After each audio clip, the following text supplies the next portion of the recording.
What's going on, Blue Jays fans? Welcome back to Jays Central, where we bring you the most in-depth analysis of everything happening with your Toronto Blue Jays. Today, we need to have a serious conversation about what the organization can realistically expect from Andrés Giménez heading into the upcoming season. This is a critical topic that will significantly impact Toronto's chances of competing. So before we dive in, I need you to hit that like button right now. Seriously, take 1 second and click it because it helps this channel tremendously and allows us to keep bringing you this type of detailed Blue Jays content every single day. Let's establish the situation we're dealing with. With Bo Bichette departing through free agency, Giménez appears positioned to become Toronto's everyday shortstop for the foreseeable future. That defensive aspect of the equation should work out beautifully. The guy has won multiple Gold Glove awards, and his glove work speaks for itself. But the offensive side of this equation presents some legitimate concerns that we absolutely need to address head-on without sugarcoating anything. Giménez just completed what can only be described as a career-worst offensive campaign. The numbers were genuinely rough across the board. We're talking about a batting average that plummeted to just .210, an on-base percentage barely reaching .285, and a slugging percentage stuck at .313. Those aren't just slightly below average numbers. Those are significantly subpar offensive statistics that would make any player a liability at the plate regardless of their defensive contributions. Drop a comment right now telling me whether you think Giménez can bounce back offensively or if what we saw last season represents his true talent level. I'm genuinely curious what the Jays Central community thinks about his prospects for improvement because there are valid arguments on both sides of this debate. The concerning part about Giménez's offensive struggles is that they represent a continuation of a multi-year downward trend rather than an isolated bad season. His production at the plate has been declining consistently ever since his All-Star appearance back in 2022. That was the peak of his offensive capabilities, and everything since then has represented regression from that high-water mark. Even in the years before this latest disaster, his batting average had already dropped to around .251 at best. Let's talk about some of the specific statistical measures that paint an even grimmer picture. His OPS plus came in 34% below league average, which is absolutely brutal. When you're performing more than a third worse than the typical major league hitter, you're creating a massive black hole in the lineup. His weighted runs created plus metric sat at just 70, which similarly indicates profoundly below average offensive production. These aren't marginal differences. These are substantial gaps between Giménez and even mediocre offensive players. Before we continue, make sure you're subscribed to Jays Central with notifications turned on because we'll be tracking Giménez's performance closely throughout spring training and the regular season. Your support through subscriptions, likes, and comments genuinely makes a difference in helping this channel grow. The base running component of Giménez's game also experienced significant decline last season, which compounds the offensive concerns. He managed to steal only 12 bases across 101 games played. That's a dramatic decrease from the 30 stolen bases he recorded in each of the 2 previous seasons. Base running had been one of the ways he provided value even when his hitting struggled, so seeing that element deteriorate creates additional worry about his overall offensive contribution. Part of the base running decline appears connected to injury issues. His sprint speed measurements dropped by almost 1 full mile per hour compared to the previous season. That might not sound like a massive difference, but at the major league level where margins are incredibly thin, that type of speed reduction significantly impacts a player's ability to take extra bases, beat out infield hits, and successfully steal bases. The injuries he dealt with, particularly to his legs, clearly affected his ability to use his athleticism effectively. The good news is that the base running aspect should be recoverable if Giménez can stay healthy throughout the upcoming season. Speed and athleticism tend to return once injuries heal properly, assuming there's no permanent structural damage. If he can get back to his previous sprint speed measurements, the stolen base totals should naturally increase, and he can once again provide value on the base bats even when his bat isn't performing optimally. Hit that like button again if you're still watching because we're about to dig into some more encouraging statistics that suggest Giménez might not be completely lost as a hitter. There are actually some interesting data points that provide reason for optimism despite the terrible surface-level numbers. The path toward Giménez reestablishing himself as a productive hitter is definitely less straightforward than simply recovering his health and speed. Hitting is complicated, involving mechanics, timing, pitch recognition, and mental approach. When a player experiences the type of multi-year decline Giménez has shown, there's no guarantee that simple adjustments will solve the problems. Sometimes players lose their hitting ability for reasons that coaches and analysts struggle to fully understand or correct. Looking at his advanced metrics reveals some genuinely concerning trends in his offensive profile. His barrel rate, hard contact rate, and exit velocity measurements all ranked in the bottom portions of the league. We're talking about 14th percentile or worse across multiple critical categories. When you're hitting the ball softer than 86% of major league players, it's extremely difficult to generate any meaningful offensive production regardless of your approach or mechanics. The one positive in his plate discipline profile was a lower-than-average strikeout rate. Giménez made contact more frequently than the typical major league hitter, which at least demonstrates decent bat-to-ball skills and the ability to put the ball in play. However, he completely failed to capitalize on this contact ability because his walk rate dropped to just 6.8%. Making contact means nothing if you're hitting weak ground balls and never drawing walks to get on base. Comment below and tell me what specific adjustments you think Giménez needs to make to improve his offensive performance. Does he need to overhaul his swing mechanics? Should he change his approach at the plate? Is this primarily a confidence issue? Your insights and perspectives help make these videos better. Despite all these negative indicators, there's actually one statistic that provides genuine reason for optimism about potential offensive improvement. Giménez's expected batting average based on his batted ball quality measured at .252, which significantly exceeded his actual batting average of .210. That 42-point gap suggests he experienced legitimately bad luck on balls in play rather than simply hitting poorly across the board. Welcome back to the second part of our Andrés Giménez breakdown here on Jays Central. If you haven't already, smash that like button because we're about to explore some statistics that might actually give Blue Jays fans reason to believe in a potential rebound season. The engagement from you guys on these videos has been incredible, and I genuinely appreciate everyone who takes time to like, comment, and subscribe. That expected batting average of .252 we mentioned is particularly interesting when you compare it to what Giménez actually produced in recent seasons. The expected mark aligns almost perfectly with his actual batting averages from the previous 2 years. This suggests that his underlying batted ball quality and contact profile haven't actually deteriorated as dramatically as the raw batting average indicates. He's still hitting the ball with similar authority and frequency to recent seasons. Most organizations would gladly accept a batting average in the .250 range from their ninth hitter in the lineup. That's perfectly adequate production from the bottom of the order, especially when it comes packaged with elite defensive ability. Giménez doesn't need to become an all-star caliber hitter again. He simply needs to return to hitting around his expected levels based on the quality of contact he's generating. And suddenly, he becomes a valuable contributor rather than a liability. The power component of his offensive game remains largely absent based on those hard contact and barrel rate statistics. Giménez is never going to be the guy hitting 25 home runs and driving in 90 runs from the shortstop position. That's simply not his profile as a player. But Toronto doesn't necessarily need that from him given the other offensive weapons in their lineup. They need solid defense, base running, and competent contact hitting from the position. Before we go further, drop a comment telling me where you think Giménez should hit in Toronto's batting order next season. Does he belong ninth? Could he handle the 2-hole if he improves?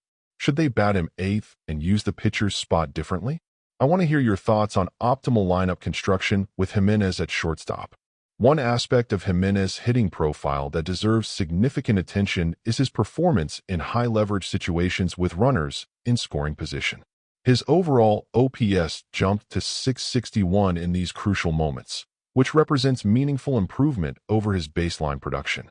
More importantly, he demonstrated this clutch hitting ability consistently over multiple seasons, not just in isolated small samples. During the previous year, Giménez was genuinely excellent with runners in scoring position. He came through with numerous timely hits that either gave Toronto leads or extended their advantage in close games. His ability to elevate his performance when it matters most represents a valuable skill that doesn't always show up in season-long statistics. Some players shrink under pressure while others thrive, and Giménez clearly falls into the latter category. The postseason performance Giménez delivered provides even more evidence of his clutch gene. He contributed several massive hits during crucial playoff games, including home runs in critical road situations that potentially saved Toronto's championship hopes. These weren't meaningless contributions in garbage time. These were game-changing moments that directly impacted wins and losses in the most important games of the year. Hit that like button right now if you remember those clutch postseason moments and believe Giménez can deliver more of them in future high-pressure situations.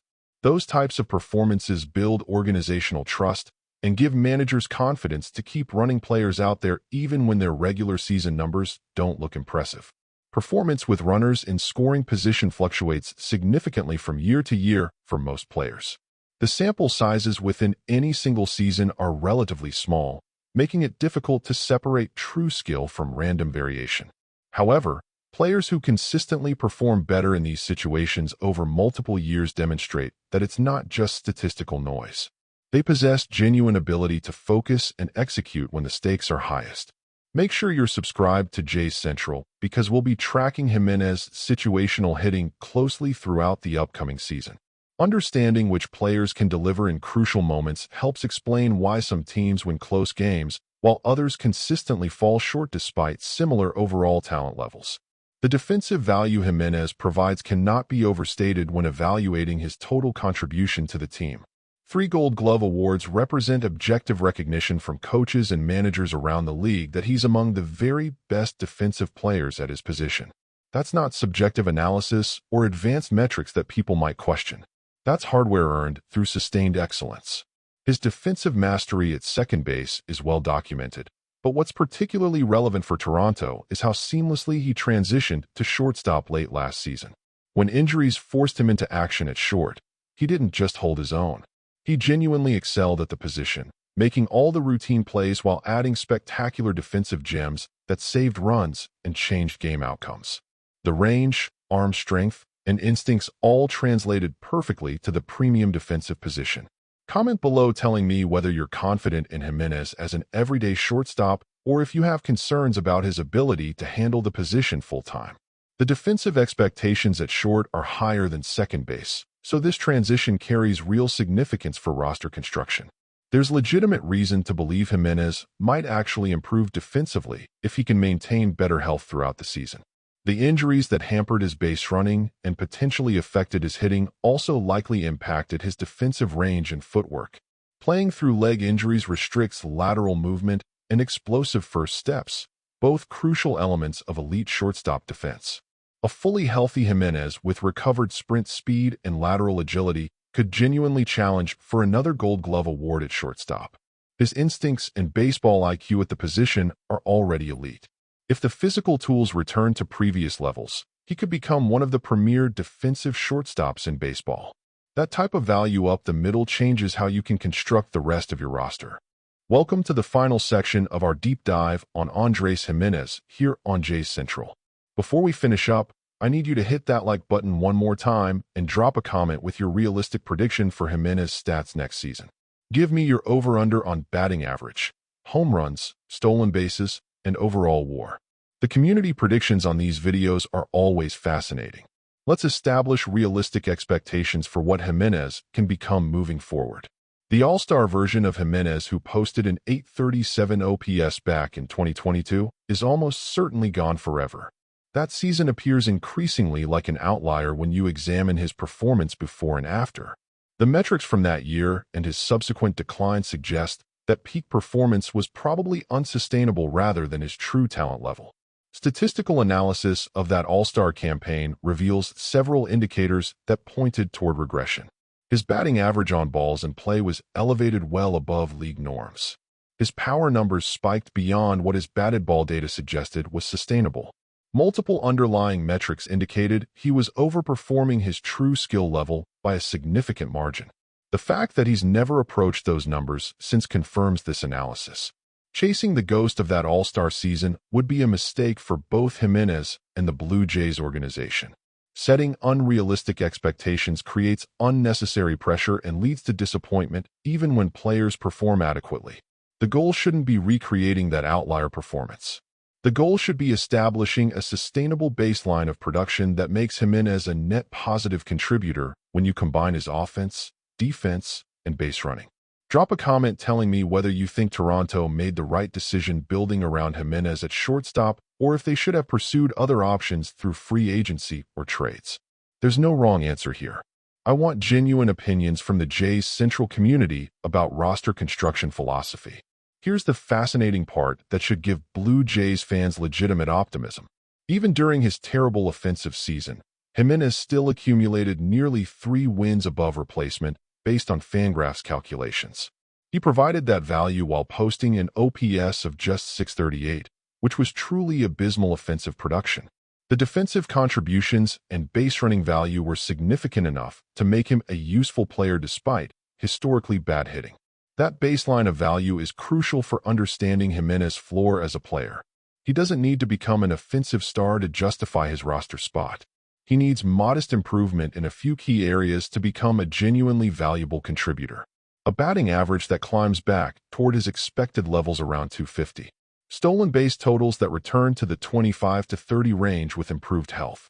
Maybe a handful of clutch hits in important situations where he's historically excelled.